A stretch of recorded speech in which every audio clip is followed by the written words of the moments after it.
जरा सोचिए, भारत का दक्षिण पश्चिमी कोना, एक तरफ अरब सागर की लहरें हैं और दूसरी तरफ वेस्टर्न घाट की हरी भरी पहाड़ियां। इनके बीच में बसी है एक ऐसी जमीन जिसका नाम सदियों से चला आ रहा है।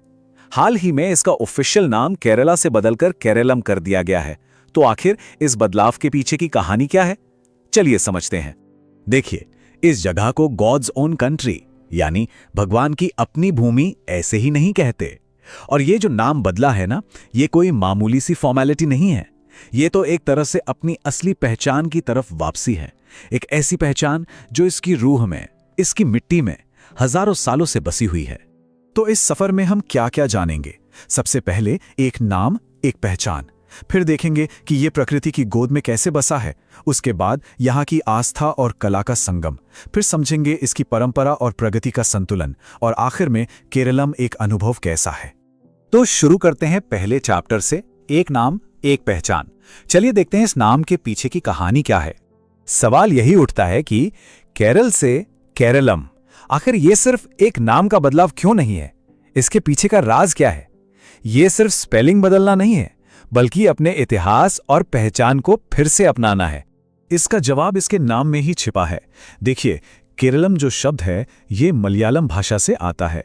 यहाँ केरा का मतलब होता है नारियल का पेड़ और अलम का मतलब है जमीन या भूमि। तो इसका सीधा सा मतलब हुआ नारियल के पेड़ों की जमीन। और क्या ये नाम बिल्कुल परफेक्ट नहीं है? जहां भी नजर घुमाएं वहां नारियल के पेड़ ही पेड़। ऐसा लगता है जैसे प्रकृति ने इस जमीन का श्रृंगार ही इन्हीं से किया हो।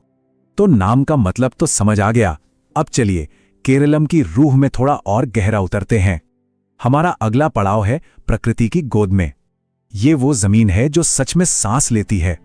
यहाँ की हरियाली, अरे वो इतनी घनी, इतनी गहरी है कि ऐसा लगता है मानो पूरी धरती ने हरे रंग की चादर ओढ़ ली हो। एक तरफ वेस्टर्न घाट्स की पहाड़ियां हैं जो यूनेस्को वर्ल्ड हेरिटेज साइट भी हैं। ये एक नेचुरल शील्ड की तरह खड़ी हैं और इन्हीं पहाड़ियों से जो नदियां निकलती हैं वही पूरे स्टेट को जिंदगी देती हैं, उसे सींचती हैं। और हाँ, जब ये नदियां समंदर से मिलती हैं ना, तो बनता है वो अनोखा नेटवर्क जिसे हम बैक वाटर्स कहते हैं। अल्लापुजा और कोल्लम जैसी जगहों पर पानी पर बहते हुए हाउस बोट्स, उफ, वो एक अलग ही दुनिया का एहसास है। एक ऐसी दुनिया जहां वक्त थोड़ा धीमा चलता है। ये बस एक बोट राइड नहीं है, ये जिंदगी की एक शांत, सुकून भरी धुन को महसूस करना है। सच कहूं तो ये बैकवाटर्स ही केरलम की धड़कन है। प्रकृति से आगे बढ़ते हैं और अब केरलम की आत्मा की एक और परत खोलते हैं। हमारा तीसरा चैप्टर है आस्था और कला का संगम। अगर यहाँ के लोगों को समझना है तो ये चैप्टर बहुत जरूरी है।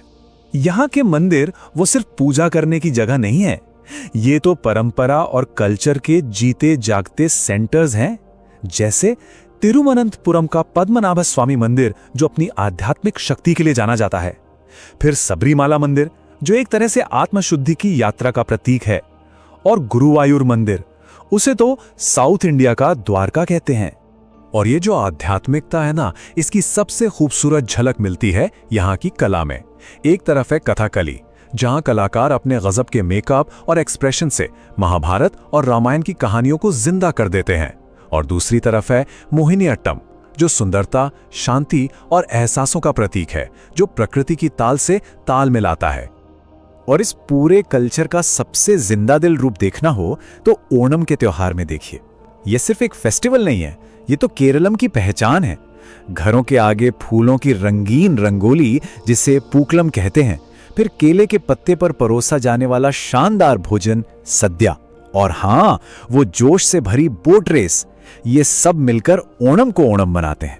कला और आस्था से अब आगे बढ़ते हैं केरलम के पहचान की आखिरी और शायद सबसे इंपॉर्टेंट परत पर। हमारा अगला चैप्टर परंपरा और प्रगति का संतुलन। यहां हम देखेंगे कि कैसे एक सोसाइटी अपनी रूट से जुड़ी रहकर भी आगे बढ़ सकती है। देखिए, एजुकेशन यहाँ की लाइफ का एक बहुत ही इंपॉर्टेंट हिस्सा है। तभी तो केरलम की लिटरेसी रेट इंडिया में सबसे ज्यादा है।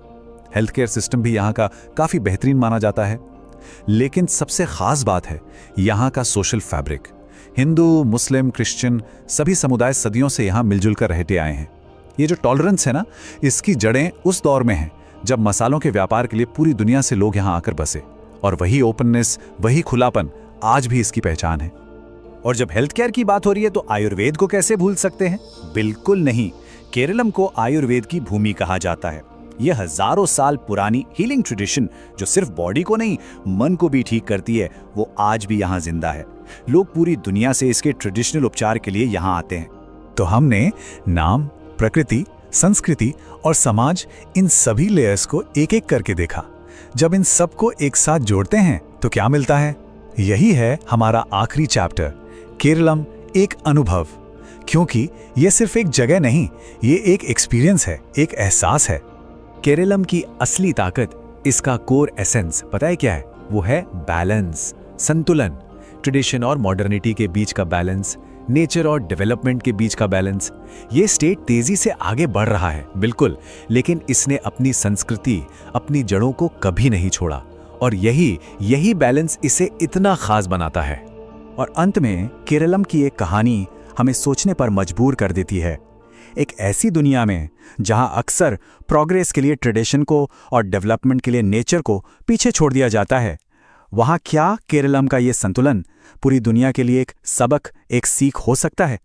ये एक ऐसा सवाल है जो इस खूबसूरत जमीन के सफर को और